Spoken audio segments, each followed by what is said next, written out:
Hey guys, welcome to the Drama Club. In today's episode, we have two hot topics. Tommy Lee got his ass beat by his son, and Vanessa Trump decides to divorce her McMuffin of a husband, Donald Trump Jr. And then our main topic today is a solo, part 2 of 2. May is going to tell us the life and death of Biggie Smalls. Biggie Smalls is the illest. And then for our quickie, Anna Kournikova is so bad at tennis that she's never met her father-in-law. Stay tuned. On the Drama Club.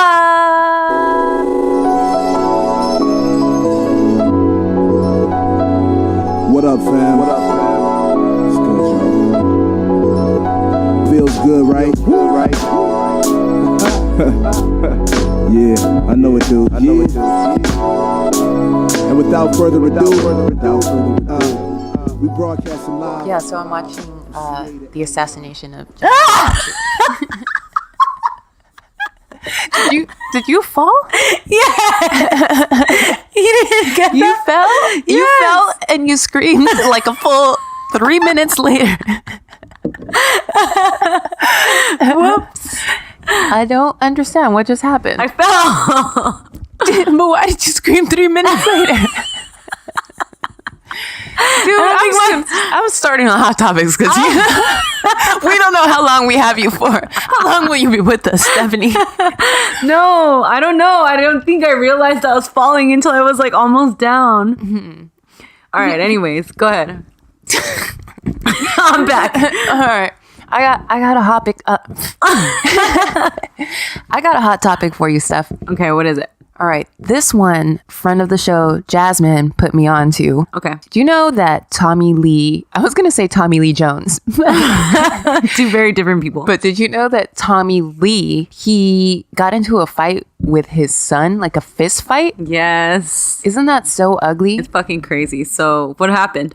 So Tommy Lee allegedly was talking shit about Pamela Anderson. He, I guess, posted something. I keep seeing the word ugly on social media over and over again. People were saying he posted some bullshit about her, and then his son with her got real pissed and went to his house and found him in bed with his Beyonce with his fiance Brittany, and like allegedly jumped that fool. Wow. He has 2 sons with Pamela Anderson, right? Yeah, Dylan and Jacob or something. I think that it was like Pamela Anderson had said something about Tommy Lee's fiance enabling his drinking problem. Oh, she did? So she struck first? And so then Tommy Lee went and tweeted a bunch of shit about Pamela Anderson. Whoa. Yeah. Okay. And then his son showed up. And I think what Tommy Lee tweeted was something along the lines like, you want to talk down on me, but like you beg me to get back with you every day and shit, which doesn't that sound like Pamela Anderson would. You think Pamela Anderson is begging to get back with Tommy Lee? I think she really fucking loves him. Like, I think he was really it for her. Isn't she dating Julian Assange? Oh, I didn't know. She is? Yeah, there's lots of video of her going into the embassy where he's locked up at. Holy shit. And she takes him cookies and shit. Holy shit. Yeah, I don't think she's past that. You don't think she sprung on Tommy Lee? No. Who sprung on Tommy Lee? I bet you that motherfucker has like 80 STDs. Yeah. Oh, yeah. Tommy Lee, I wouldn't even want to shake his hand. Yeah, for sure. And that Vine girl is marrying him. That's cool. Whatever. What's her name? Brittany. Yeah. You just said it. Brittany Ferlin. Ferlin. I love you, Nora. Do you love me? Oh, I don't know, Jeff. You're the only girl I've dated in 2 months. We get along fine. You do love me, don't you? I think so, but I'll have to think about it. Okay, I got a hot topic. All right. What kind of hot topic? It's a political hot topic. All right.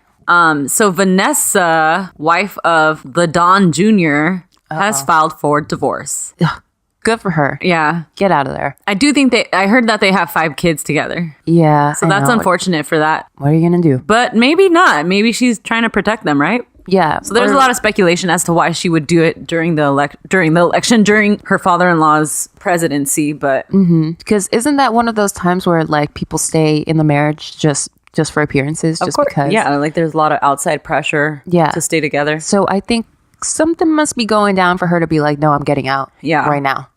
Which is who your mom said, that she thinks they're going to go to jail? Yeah, so my mom was saying that maybe this is her last chance to get out and get something before they take everything, or, you know, which if that's the case, yeah, protect your kids. Have you ever seen pictures of Donald Jr. when he marries this? She's a model. She's a former model. Yeah, she used to date Leonardo DiCaprio. Don't say that, May. I love Leonardo DiCaprio. I don't want to think about him dating anything that's touched Donald Jr. Ew. Oh, we're going to have to bleep out his name. Yeah. Yeah, dude. It's...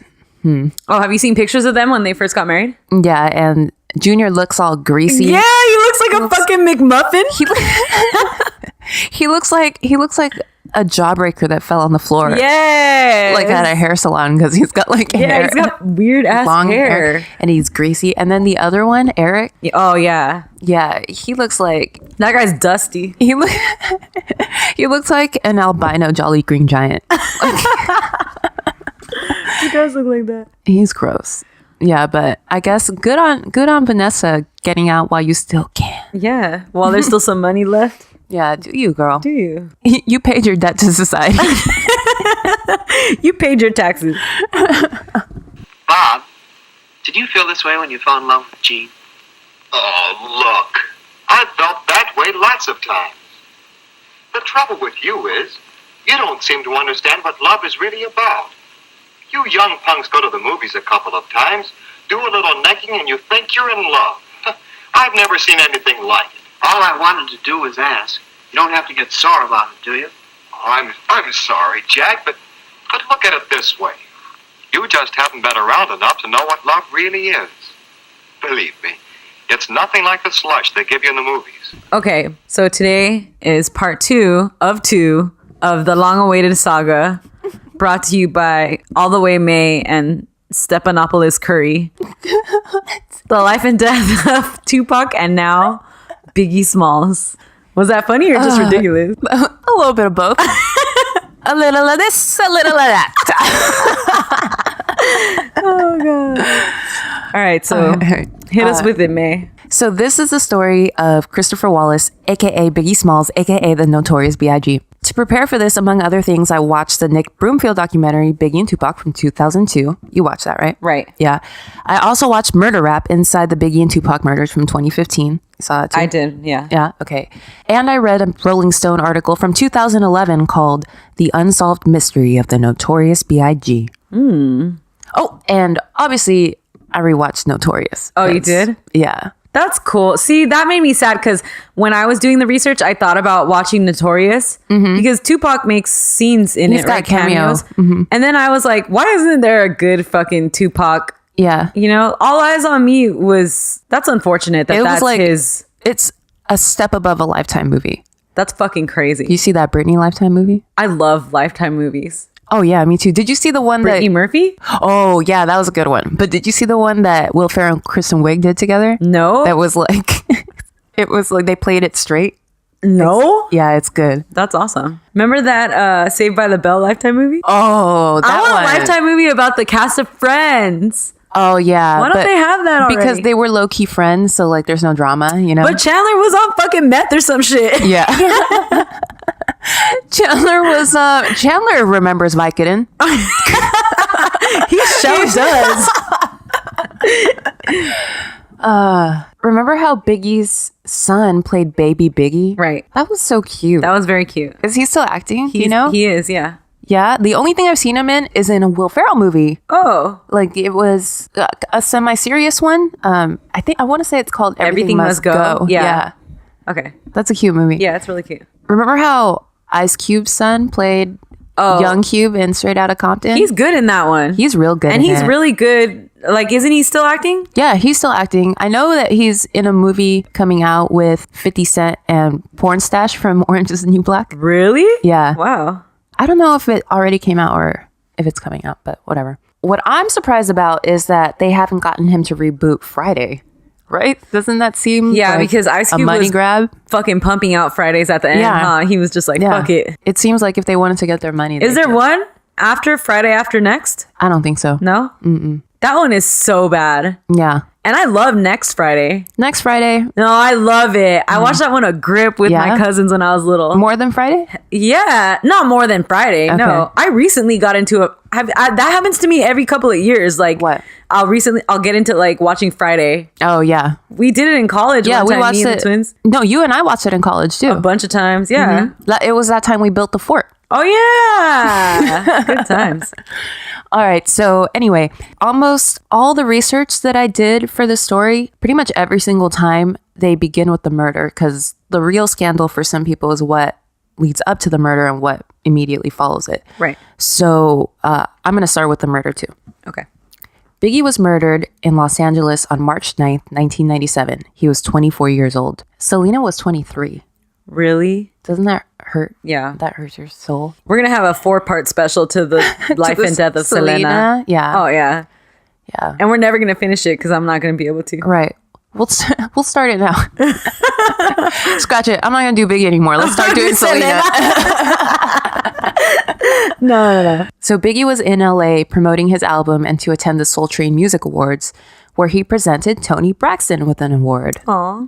That was one part of the story I never knew because either. I fuck with Toni Braxton. I love Toni She Braxton. got some hits. She got a handful of jams that will forever be jams. Oh, yeah. Right? Doesn't she have a reality show? Yeah, Braxton Family Values. I heard her family is drama. Really? It's her and her sisters? And I heard they got like they always file for bankruptcy and shit like Dude. that too. Well, in my mind, I'm imagining Keeping Up with the Kardashians, except with like half a dozen more bankruptcies. Oh. It's true. So Big, Puffy Combs, and their entire Bad Boy Records entourage next went to a Vibe magazine party at the Peterson Auto Museum. That's tight. I liked when I was doing research for this, I kept seeing Vibe and Source magazine shit. Yeah, isn't that tight? Okay. After we settled on this topic, I kept looking at pics of you and me at the Peterson Auto Museum. Yeah. Yeah. They're like from 7 years ago, and we're definitely drunk as fuck. Oh yeah. Off wine too. Wait, but then I started looking at the last known pictures taken of Biggie. And then there's a picture of you and me that we took that's precisely in the spot of one of the last. Really? Like the second to last photo of Biggie ever taken. That's like the coolest thing probably about Dude, us. So we're done with this podcast, guys. Later, bye. Yeah. All right. When the LAPD shut the party down, ostensibly at the request of the fire marshal, Biggie, Puff, and the rest of their entourage headed for the nearest exit. Biggie and Puff waited for their valets to deliver their cars for quite a while, almost 40 minutes, and debated whether to hit up another party or to head back to the hotel. Puffy decided they should just return to their hotel, and he climbed in a white Chevy Suburban next to his driver, Kenneth Story, and he had his 3 bodyguards in the back. Biggie got into the passenger seat of a green Suburban next to his driver, Gregory Young, aka G Money, while Junior Mafia rapper James Lloyd, aka Lil Cease, and Biggie's best friend Damian Butler, aka D-Rock, rode in the back seat. So obviously hindsight is 2020, but why the fuck is Puffy With in 3 a car security with guards? 3 bodyguards and Biggie's in a security? He's in Lil a car with Cease. Lil Cease. Yeah. What the fuck is Lil Cease gonna do if and when some shit starts going down? Yeah. Who else was in Biggie's? His homie D-Rock, which in Notorious, he takes the fall for some shit that Biggie did, so Biggie wouldn't have to go to jail for like 9 years. fuck. He goes to jail instead of Biggie, so like the whole time he's making money, he's like waiting for his homie to get out, and finally he got out. Wow. D-Rock. Yeah, so it's Lil Cease, the driver. Okay, well, I'm gonna D-Rock. say what happened is all the cool kids jumped in one car and then Puffy just got stuck in the other car. 'Cause he's not that tight. Yeah, you're right. You're right. No, because But- you gotta remember too that like I know they're like homies or whatever, but Puffy is the manager. Biggie's the talent. So That's Puffy true. still, I don't underestimate Puffy. yeah. You know? Yeah. Like he's management and that's his fucking entertainment or whatever. But so. Pac had just gotten killed 6 months before. I also question why the fuck are they in LA? yeah. That's the weirdest. That's what thing I was to me. thinking. I could understand if Puff felt the pressure because really the feud is about him and Suge, right? Right.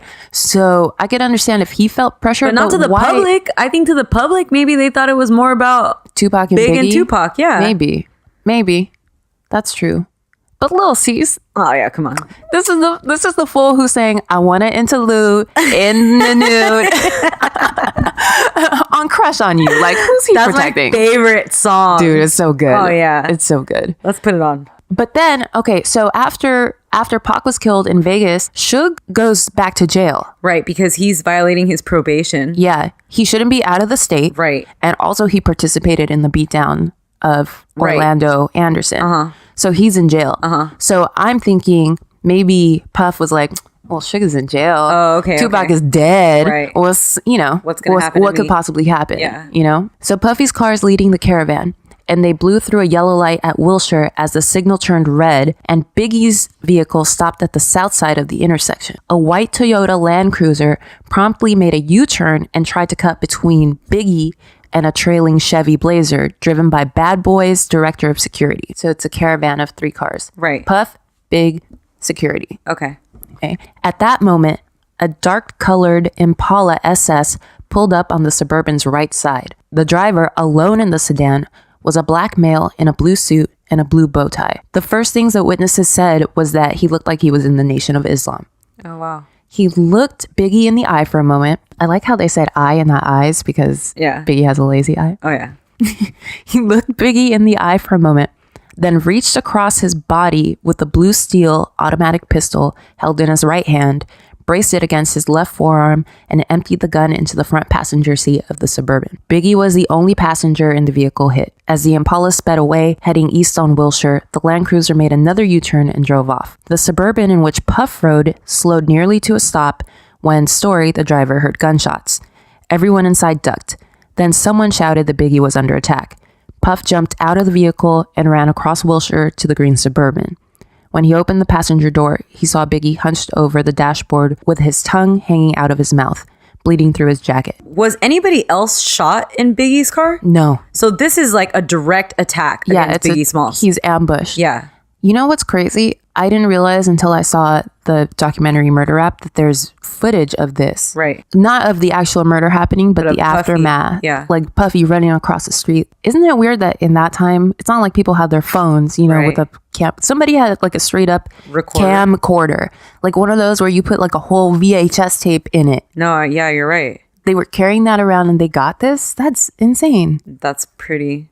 Huh. It's like the Kennedy assassination. Yeah, seriously. Unless somebody knew it was going to happen. Oh, yeah. I didn't think about that. Yeah. Yeah, So they maybe. came prepared. And they show Puffy being the good guy. Ooh, I'm getting too deep. I gotta shut up. Ooh. Puffy told the police that he spoke to Biggie, but his friend just stared back, eyes open and blank. Puffy, terrified, jumped into the Suburban behind Biggie, while Story pushed G-Money aside and drove the vehicle to the emergency room of Cedars-Sinai Medical Center less than 5 minutes away. We also have the 911 calls that they made from inside of that car. Who made it? I want to say it was G-Money. Really? Yeah. I've never heard them. They're really sad because you can just tell everybody's so scared and there's adrenaline and they're like, we're going as fast as we can. You want to hear it right now? Yeah. Okay.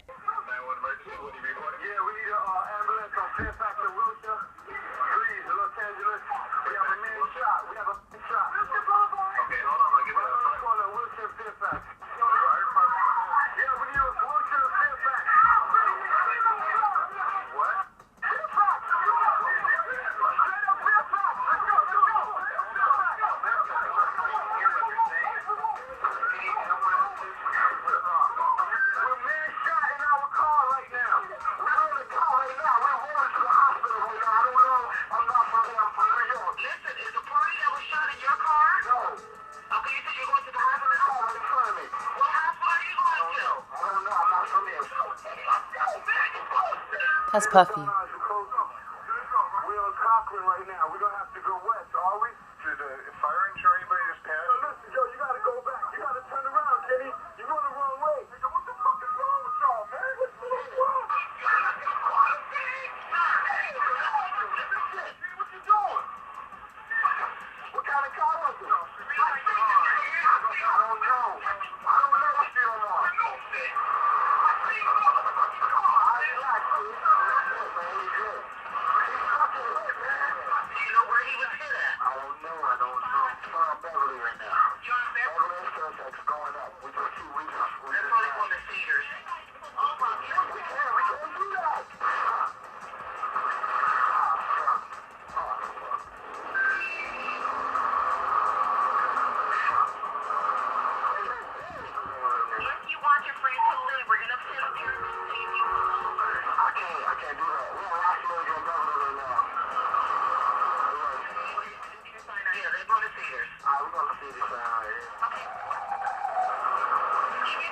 Sir, how many people are hurt? Just one shot. Okay, they drove up next to us and just shot us the car on the passenger side. Take a left, man. Big, you hear me, baby? Yo, just go ahead, man. Go straight, yo. Isn't that My heart insane? is like gonna come out of my chest. Yeah, dude. That's the scariest thing I've ever heard. You know what keeps scaring me? I keep picturing myself driving because I'm like, I know where they're going, you know? So Yeah. he's like, I'm going up on Beverly. We're right on, like, imagine having to get your friend from point A to point B. No. You probably had things to drink. It was a party, you know? And all of a sudden this all happens so to you. scared. Yeah. They're freaking out, and like all inhibitions in that conversation are out. Right. And you just hear like this raw feeling. Emotion. Yeah. Yeah. Of like they're fucking hyped. They're scared. They're fucking pissed. Right. Like it's everything all at jumping up. once. That's really crazy. Right? It's nuts. At the hospital, it took 6 people to lift Biggie onto a gurney. Doctors rushed him into surgery as Puff and the others dropped to I feel their... like you could have let that out, man. I'm petty. Bring that I'm petty. up. And he died eating a ham sandwich. All right, anyways.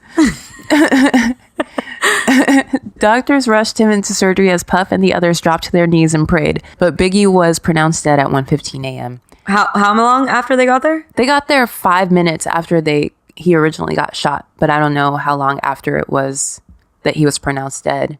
I know it was after midnight when they left the Vibe party, and it's 1:15 when he's pronounced dead. Oh my God, I'm having shivers listening to all this. So I didn't know like the nitty gritty details of this one. Yeah. I've never read it. And his autopsy didn't get released until relatively recently, so we didn't know, like, you know, exactly what happened. Like, he got shot 4 times. Yeah. Yeah, the doctors said that he probably died pretty much on the spot. Really? Yeah. Wow. As word of Biggie's death got out, conspiracy theories were already starting to fly. On March 18th, 1997, Biggie's funeral was held in Brooklyn, and it was a massive event. Yeah. Seemingly everybody from the borough came out to pay their respects to him and to celebrate his life. The videos of that are pretty fucking wild. They're so insane. Yeah. People have so much emotion. Yeah. And it's wild. Okay. Puff gave the eulogy and Faith Evans sang. I didn't look up what Faith sang, but I'm going to say it right now for the whole world to hear. And Steph is my witness. You're my best friend. You'll know that I'm serious. When I die, if Faith Evans is still alive, please have her and Fat Man Scoop hell yeah. and perform Love Like This on top of my casket. Fuck Like, yeah. The Love dude. Like This remix is the fucking best club remix ever. That's how I want to go out. That's how I want to go in the ground, baby. Fuck yeah. I'm with you. I stand beside you as you state this to me, man. All right. Thank you. You're welcome. At some point during the funeral procession, someone played the song Hypnotize. And like you said, like the whole bro goes fucking crazy. Yeah, they get real hype. Everyone sang and danced, and they paid homage to Big one last time. It was really beautiful. The next week, Biggie's album Life After Death is released, and it's a huge hit. So this is more or less the time I think I became aware of Biggie. Right. Can I backtrack real fast, man? Yeah.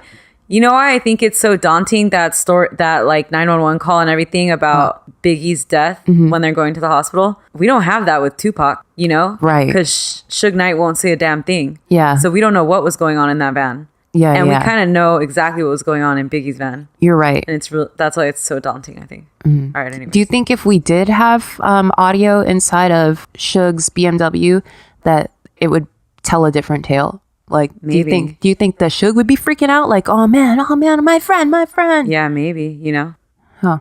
I remember when the video for Mo Money, Mo Problems came out. I must have been about 9 years old. And I distinctly remember this interview on MTV where Puff was talking about how he was real emotional and real excited for this song to come out, and how he had spent hours with the directors and the editors of the video, like combing through footage of Biggie to find like the moves that he would maybe do if he were still in this. Oh, that's really cute. And for some reason, that always stuck with me. I always think about that interview. Yeah, that's pretty crazy. Anyway, so here's a little backstory on Biggie. Big was born in Brooklyn on May 21st, 1972, and was beloved in his neighborhood. Despite the persona that Biggie later adopted, he actually lived a sheltered life and went to private school where he got good grades. He was raised by his mother, Valletta, who in Notorious is played by Queen Angela Bassett. Wow. Angela Bassett is dope, dude. Yeah, she's the best. Have you seen What's Love Got to Do with It? Fuck yeah. Oh, yeah. Come on. Dude, she could have won the Oscar that year. Hell yeah. Who won? Holly Hunter for The Piano. Whack. Also, Stockard Channing was nominated that year for 6 Degrees of Separation. Ooh, that's cool. Yeah, but Fun fact. I wouldn't be mad if Angela Bassett won, though. No. Okay. I heard this story one time that Tina Turner said that she had never been able to sit through the first, longer than the first 15 minutes of What's Love Got to Do with It because Angela Bassett made it feel so real. Oh, shit. Really? Yeah. Damn. That's like the biggest compliment I feel like you could Yeah, get. fuck. Biggie's dad wasn't in the picture. He left pretty early on when Biggie was 2 years old. So just to be fair, I'm going to say Biggie has daddy issues. Okay. Right? Yeah, for sure. I mean, hey, if you could say it about Madonna, I know. you better say it about Biggie too. I gotta say, yeah, definitely. Or if we're gonna be fair and hashtag balanced, yeah, gotta do it. So sometime in his early teens, Biggie falls in with a different crowd. Some would call it a bad crowd, I guess. And he starts ditching school to sell crack on the street corners of Brooklyn. He likes the rush of being in the streets with hustlers. And of course, he loves the money. Also, to be honest, by all accounts, he was pretty good at it, so I can totally understand how he fell into that life. By his late teens, he drops out of school to sell drugs full time because he finds out his girlfriend is pregnant. So he figures this is the only way he can provide for his unborn daughter. Wow. During all of this time, Biggie's been absorbing the culture of hip hop that's been blossoming around him. And because he has a way with words, he discovers that he's pretty fucking good at rapping. So in between drug deals, people he was selling crack to would supposedly always ask him to spit a few bars. And so Biggie would constantly end up freestyling on the corners. Wow. And word eventually spread about his talent, and Biggie would go on to gain a reputation as an awesome battle rapper. Oh my God, that's iconic. Isn't that crazy? Yeah, and that's totally how you picture him, like in his music videos. Yeah, on the street corner. like, yeah, that's yeah. fucking tight.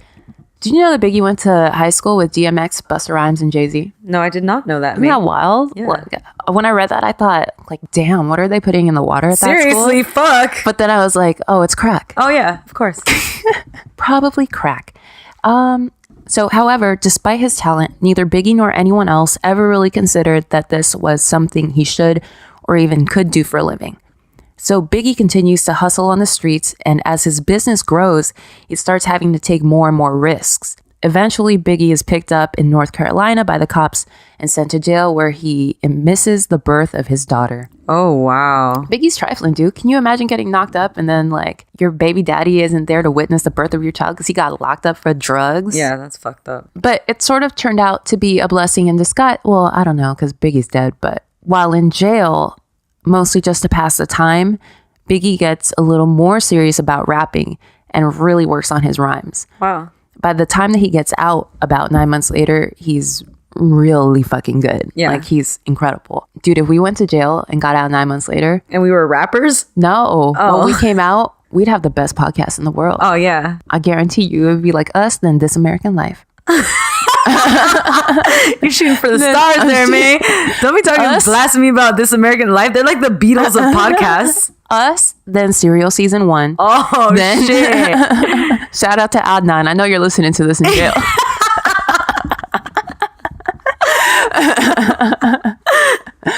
So now it's around 1991, and as soon as Biggie gets back to Brooklyn, he makes a demo tape, mostly for himself and his friends. But one thing leads to another, and it ends up in the hands of the editor of The Source.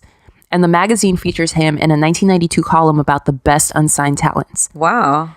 Off the buzz from that column, he makes a slightly better demo. Wait, what year was that? Sorry. 91. Okay. I'm trying to put that into the Tupac timeline in my head. I'm sorry. It's 90 because he gets out in 91. Uh-huh. He's in that column in The Source in 92. Okay. So Pac is big at this time already. Yeah, Pac is already big. He's already in Juice. Yeah. Yeah. All right. So off the buzz from that column, he makes a slightly better demo that lands on the desk of Sean Puffy Combs. What desk is that? Where's his desk at? He was then A&R for Uptown Records. So That's crazy. So Puffy was like a successful manager. yeah, he was. Yeah, he was making moves. Uptown wasn't the biggest record label in town, but they, still, like, you know, did Puff go to college? yeah, I think he went to a historically black college. I don't know which one. Really? Yeah. I don't know why I just always in my mind pictured Puff as just like growing up in street Brooklyn. kid? Yeah. No, he's you know, clearly he's built an empire. Yeah. You got to have some school, I guess, for that, right? Yeah. Okay, so Puff immediately signs Biggie, and after a series of starts and stops during which Puffy got fired, leading Biggie to lose his record deal. Oh, wow. Yeah. Yeah, so Biggie had to go back to hustling and he was selling drugs again. Later, Puff starts Bad Boy Records and re-signs Biggie, allowing them to work in earnest towards the release of Biggie's first album, Ready to Die. Wow. So throughout 1993, Biggie appears on a bunch of singles and remixes of other artists, including Mary J. Blige and Craig Mack, R.I.P. Yeah. Craig Mack died this week. I know. Puffy tweeted about it. Everybody was tweeting about it. When I was watching Notorious for this podcast in preparation for this, Craig Mack, Flavor in Your Ear came on. That song's so fucking good. Incredible. That song bumps. Yeah, it's one of the best songs in the 90s for sure. Oh, yeah. Anyway, so I downloaded it, and then literally 15 minutes later, I saw on Twitter that Craig Mack died. No way! It was one of those things that gave me chills? Goosebumps. Yeah. That's fucking crazy. I was literally watching Notorious. Yeah. And I had just downloaded that song 15 minutes That's before. fucking scary. Yeah, it was like real someone scary. you never think about. Yeah, exactly. Yeah, that you probably would have been like, I could not tell you Craig the last Mack time I thought of Craig Mack. Yeah. Yeah.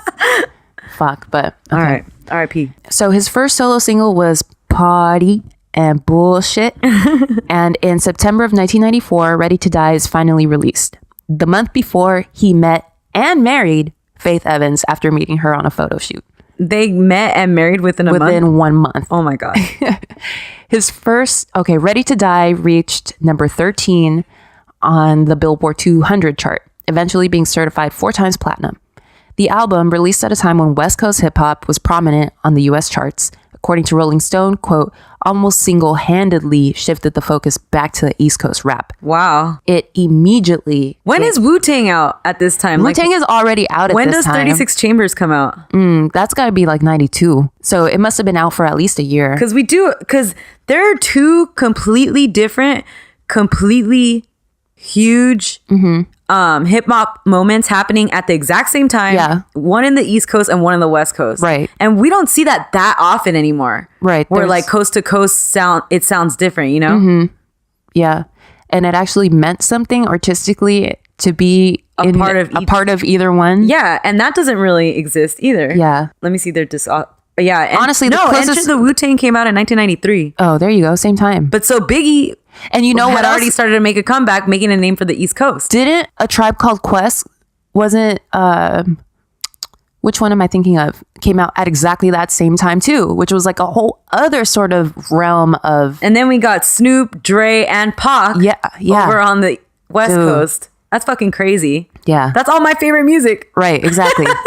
This is crazy. Yeah. Yeah, the closest I feel like we've ever gotten to something where 2 giants of their art form were competing like that was Backstreet Boys and NSYNC. Oh, yeah, totally. That's got to be it. I thought you were going to say Britney and Christina. That's what I should have said. That's a good one. Rewind this and replace it with Britney and Christina. Do your Britney sound. Yeah. Amazing. It was around this time, prior to the release of the album, and just after, that Biggie became friends with Tupac. They would travel together, and Biggie would occasionally open for Pac, who he very much liked and respected. Yeah, I saw a video of a concert where Biggie opened for Pac. It was good, huh? Yeah, it was really good. They have good chemistry. Yeah, that's a cool vibe. Fuck, I want to go to that show. Big called Pac 2, and Pac called Big Christopher. Aww. I love the nicknames in this story so much. Yeah. And like the whole thing. It made me realize that you and I have been friends for a long time, and I don't have a nickname for you, Steph. There's like a kind of person that could be like a nicknamer. Like that's like a characteristic you take with you everywhere. That's true. Like put that shit on your resume. Put that shit on your LinkedIn. No, and I'm gonna say I don't have it. Like that's not my thing. But if you're the kind of person who gives nicknames, you're the kind of person that gives nicknames. Yeah. I'm gonna start calling you Chicharrón. Fuck you, bitch. I take offense at that. This podcast is over. Chicharrones are delicious. The twins' dad is a nicknamer. Oh yeah? All of their family has a nickname. Every single one of the Sanchez's have a nickname. It's crazy, That's right? tight. Yeah. Dude, you know what? I get it though, because in Guatemala, like every time like parents tell a story or like their cousins or whatever, their friends, like they're always talking about, yeah, like, oh yeah, and then this fool Leche came over and then and I'd be like, why'd you call him Leche? Oh, because he was white as fuck. My dad has his best friend. He calls him Conejo. I don't even know that fool's real name. Your tío Conejo. Yeah, your tío Conejo. That's funny. But see, I feel like in Guatemala, the nicknames are always like mean though. Yeah, Like, they are. They are. They're like, what? And then Noche came over. Why'd you call him Noche? Because he was black as fuck. Oh, God.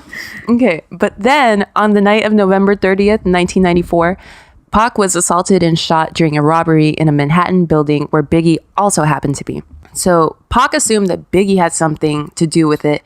And in an April 1995 interview with Vibe, Pac called Biggie and Puffy out for setting him up. It didn't help that on the B-side of Biggie's single, Big Papa, was a song called Who Shot Ya? That many people interpreted as a song taunting and dissing Pac. Biggie always claimed that the song was written and recorded months before the incident. So Biggie at the time said, quote, "It just happened to be a coincidence that he was in the studio. He couldn't really say who really had something to do with it at that time. So he kind of just leaned the blame on me." In 2012, a man named Dexter Isaac, serving a life sentence for unrelated crimes, claimed that he attacked Shakur that night and the robbery was orchestrated by James Rosemond, aka Jimmy Henchman.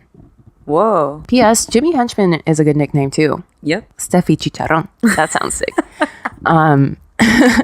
Following his release from prison, Pac signed to Death Row Records. So you touched on this. He was released because Suge bailed him out. Right. It was an exchange. It was a business deal. He signs to Death Row Records on October 15th, 1995. At the Source Awards that year, Death Row Records CEO Suge Knight gave a now infamous speech that ended with a diss directed at Puffy, saying, all right, Do it, May. I'm going to try to do it. Any artists out there that want to be an artist and stay a star and don't have to worry about the executive producer trying to be all in the videos, all on the records, dancing, come to Death Row. I could have been in Juice. Yeah, that was amazing. I was really captivated by your performance. That was a captivating performance, I May. think I also remember like Snoop Dogg, he was like, the East Coast don't got love for Dr. Dre and Snoop Dogg.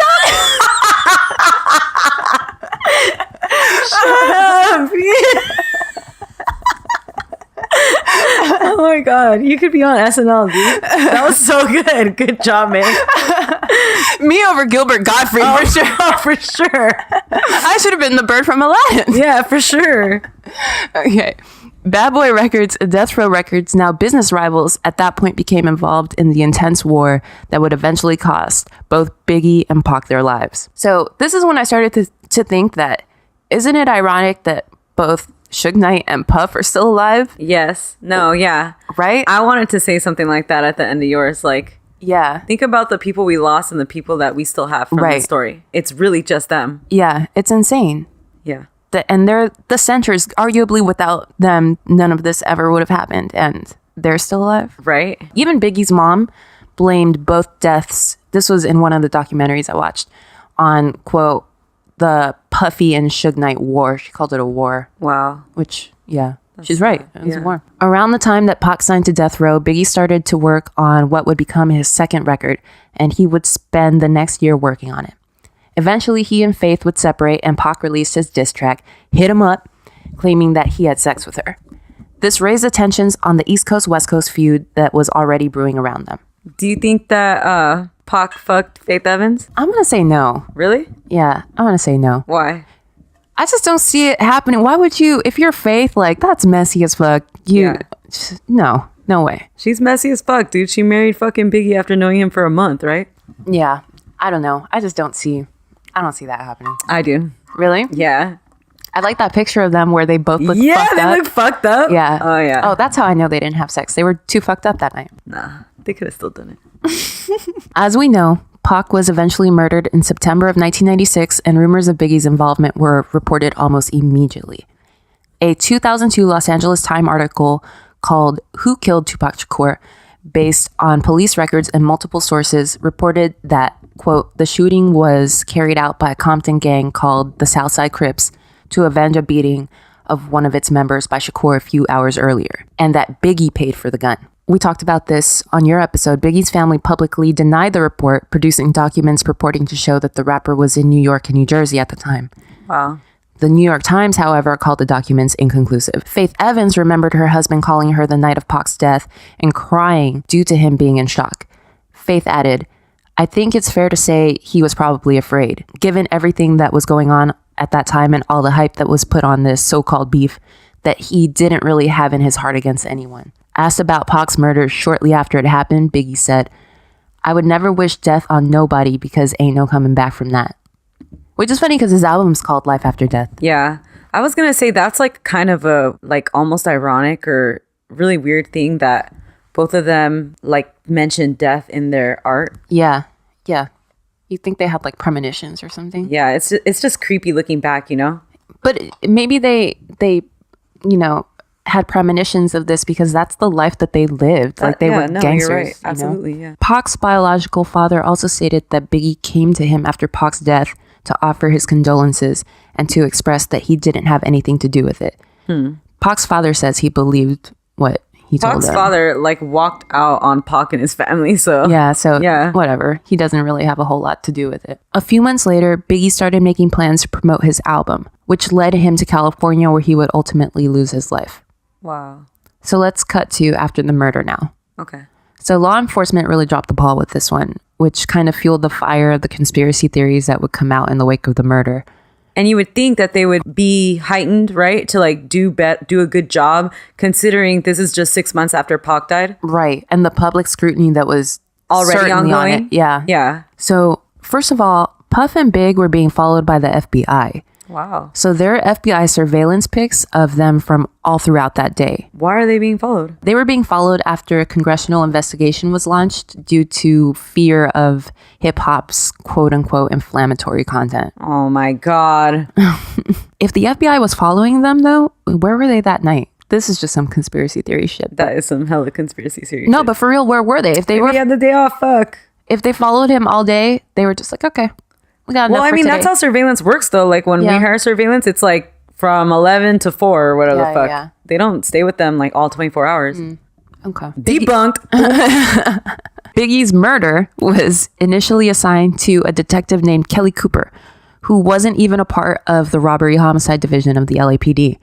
Robbery homicide were the first there that night, notes Sergio Robleto, a former lieutenant who would eventually investigate the case as a private investigator.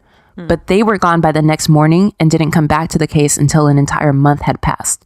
In 30 years, I had never seen that. A murder case involving a major celebrity that wasn't taken over by a robbery homicide right out the gate. Wow. Yeah. That's fucking weird. So I think they were just kind of like, oh, this is some gang shit. Like, whatever. No, yeah, for sure. Because in LA at that time. And plus, yeah, totally. Detective Cooper, who handled the investigation that first month, accomplished almost nothing. Jesus. And I'm not saying, I don't know if he was a good cop or a bad cop, a good detective or a bad detective, but obviously he wouldn't have the resources of robbery homicide. So, right. So I'm not saying he didn't accomplish anything, but I'm not saying that was his fault. Okay. The LAPD had solid descriptions of both the killer and his vehicle, plus 4 spent shell casings from the gun that had fired the fatal shots. Oh, damn. The cops wanted to focus attention on rumors that Biggie had been murdered by Crips gang members, angry that they hadn't been paid for security work. Oh, wow. So that's what they thought happened. And they were like, this is it. Wow. And that was like the only lead that they pursued. So they just went with it. Yeah. To me, it was obvious this wasn't a gang shooting, says Detective Russell Poole, who with partner Fred Miller would become a lead investigator on the case when it was finally assigned to robbery homicide in April 1997. Wow. Biggie's murder was much more sophisticated than anything I'd ever seen a gangbanger pull off. This was professionally executed, he said. Wow.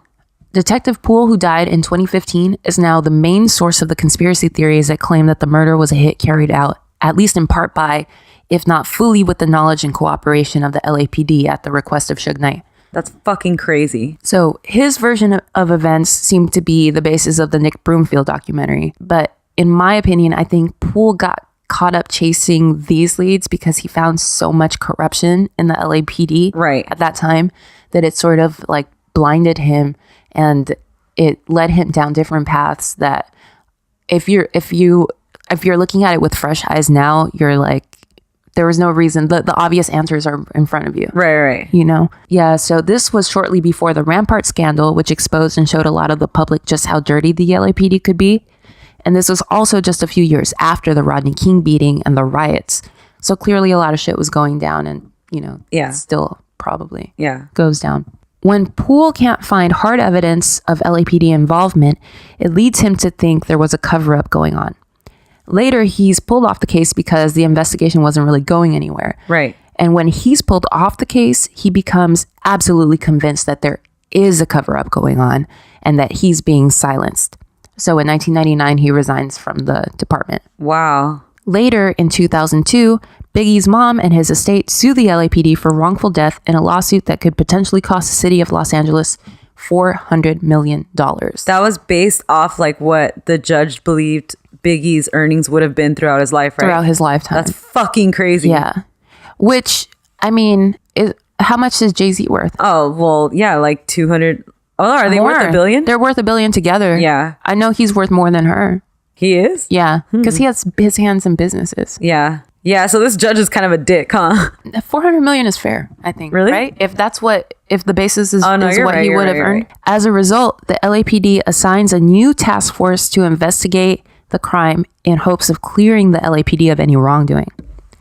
That's when our boy Craig Kading joins the case. So Greg Kading is the main character of the TV show that's on USA right now called Unsolved: The Murders of Tupac and the Notorious B.I.G. Oh, yeah, and he's played by Fergie's man, right? Yeah, he's played by Josh Mr. Fergie Dumel. Damn. He's looking real cute lately. He's got like a salt and pepper thing He's going. been cute, dude. Dude. No, he's always been cute, but he's looking extra fine now. Okay, I gotta check it out. Yeah. I watched the first episode or How two. was it? Like, it was okay. I keep it's funny because when you were talking about Tupac walking through the casino, I was thinking I've now seen that in All Eyes on Me. Oh, yeah. I've seen it in Notorious. Yeah. I saw it in this show. I've seen the real footage. Yeah. Like, I've seen Yeah. so many versions of this. Because, like, that's one thing that they could perfectly emulate Yeah. since we have footage of it. Right. Yeah. The majority of clues collected by investigators assigned to Big's murder pointed in the same direction as the word on the street did, directly at Suge Knight. Wow. An inmate at California's Corcoran State Prison said that his cellmate, Marcus Nunn, a mob Pyru blood from Knight's home turf in Compton, had confided that Suge Knight, from behind bars, had hired another mob Pyru to take Biggie out. But Nunn also said he knew the name of the person who had killed Shakur, also on Suge Knight's orders. Oh, wow. So, I don't know, take what he Yeah, says. he's saying too much. Yeah, he's saying too much. I know everything. A former death row employee claimed he could provide police with evidence that Big had been murdered by members of Knight's quote-unquote goon squad. However, the investigation was difficult because people didn't want to talk. Puffy had failed to fully cooperate with the investigation of Biggie's death ever since it had begun back in 1997. Biggie was not only the Bad Boy label's biggest earner, but also supposedly one of Puffy's closest friends.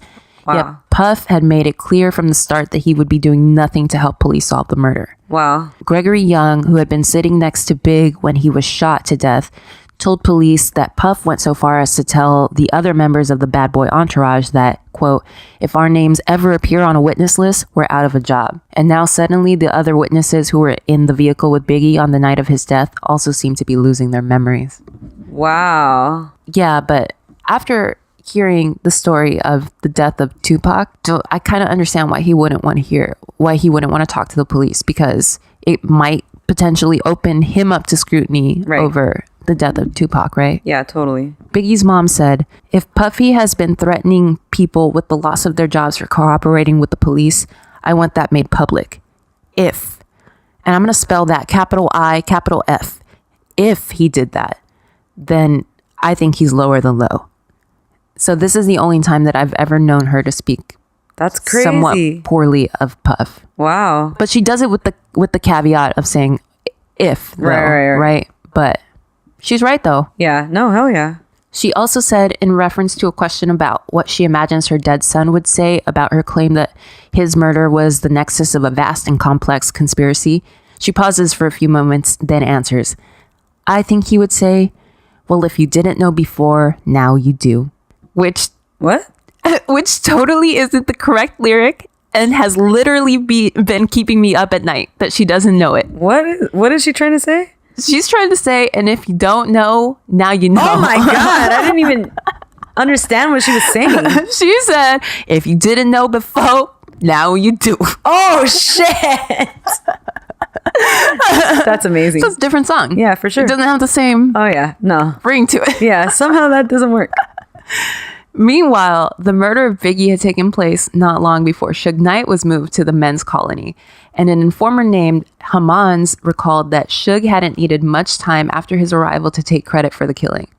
He said, my people handled the business. They took care of him, and he took it like a fat bitch. He started laughing, and he said, we just missed Puffy. Wow. Knight maintained that Biggie's murder was retaliation for Shakur's killing, according to Hamans. I heard that Orlando Anderson was gloating around town when he killed Pop. Yeah, I heard that too. He would say it at like barbecues. Yeah, that even like people had to tell him like, hey, shut the fuck up, bro. Mm-hmm. Like he was talking about it too much. And yeah, he got a big mouth. Yeah, that's weird. The investigators began to uncover more evidence to support the theory that Biggie was killed in retaliation for Pac's death by a blood gang member hired by Suge. This is when they start re-examining testimony from Dwayne Keith, who you talked about. Right. AKA Keefy D. Yeah, that's Keefy D. That's a street name. Suge, who is now facing a separate murder charge, has over the years, at least publicly, repeatedly denied any involvement in Biggie's killing. Mm-hmm.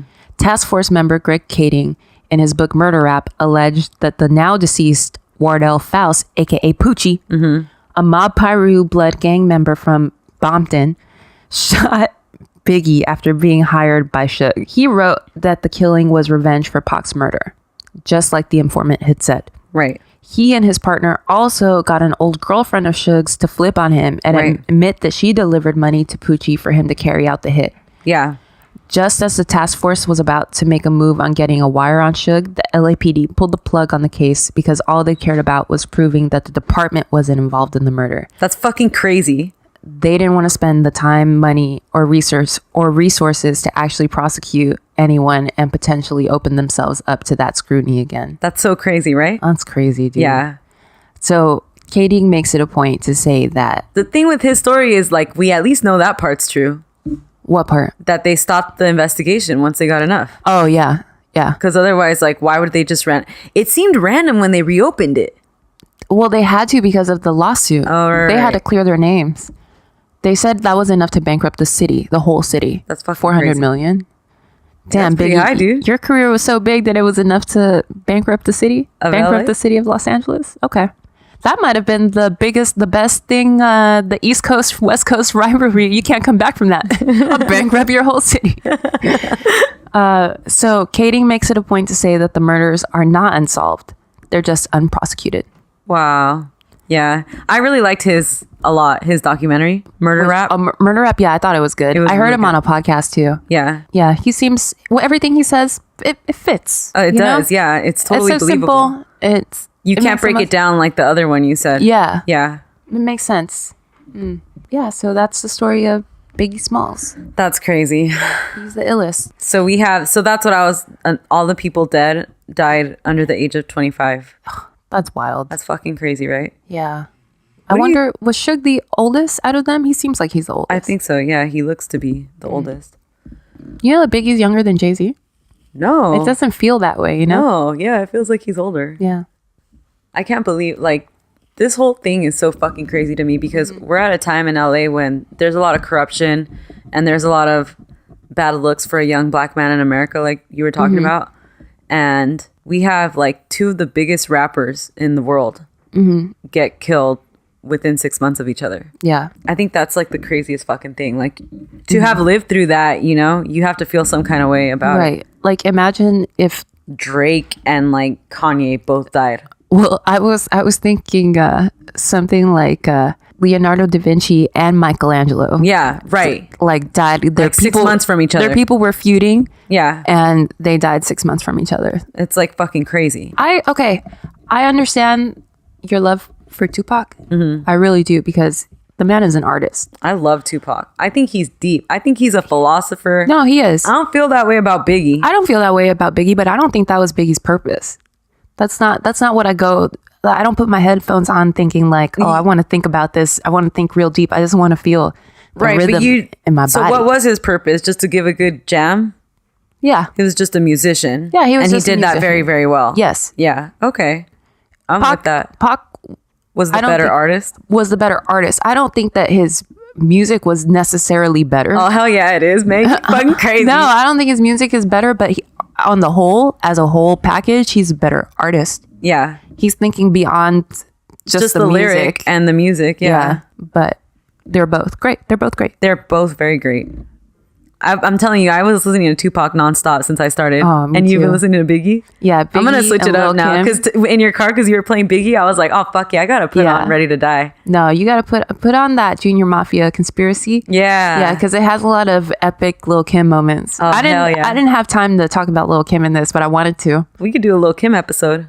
Oh, she got her own shit going on. Fuck it. Oh, we could do a Braxton Family Values episode. Yo. Oh, one of us could do Braxton's and the other one could do Kardashians. Oh, that'd be fun. And then we'll start a new East Coast, West Coast thing between them.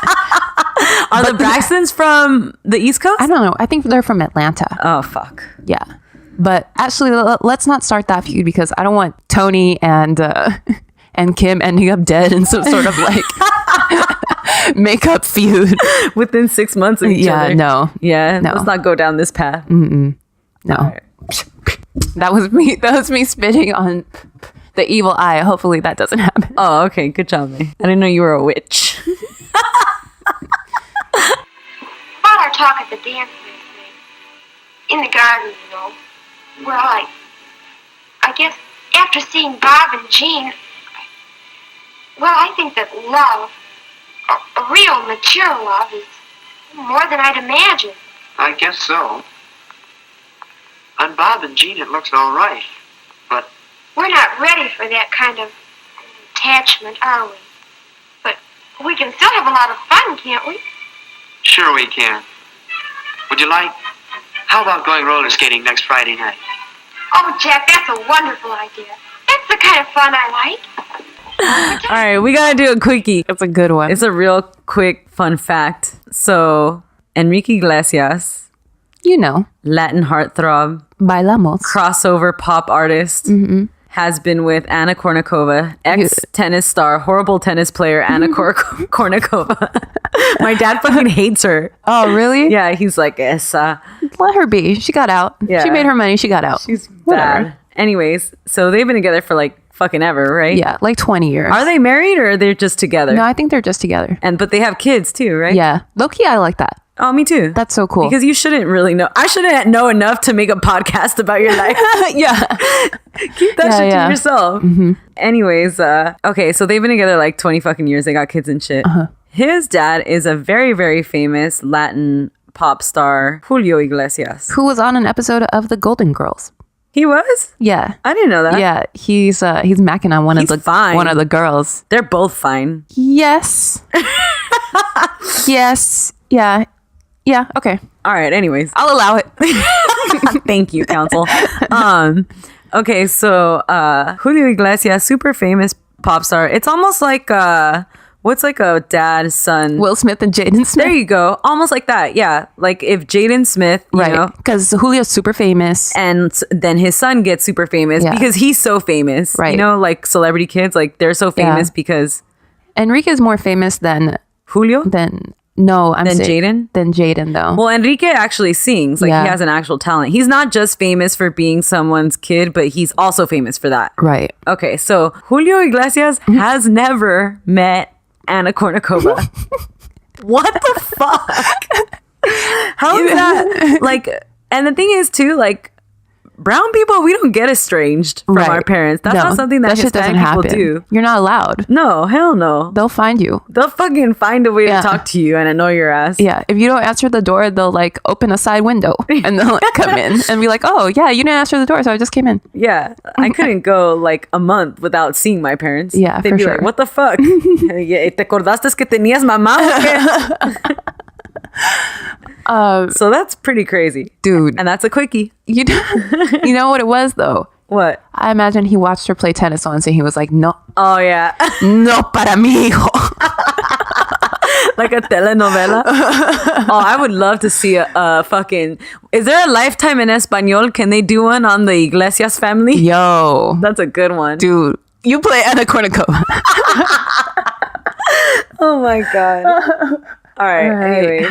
So that's the Drama Club, guys. Thanks for tuning in. Remember to rate and review us on iTunes if you can, or anywhere where you listen to podcasts. To be honest, we're everywhere. Yeah. And follow us on social media too. Yep. We'll be looking out for you. At Drama Club. Peace out. Bye, guys. However, whatever with your helmet.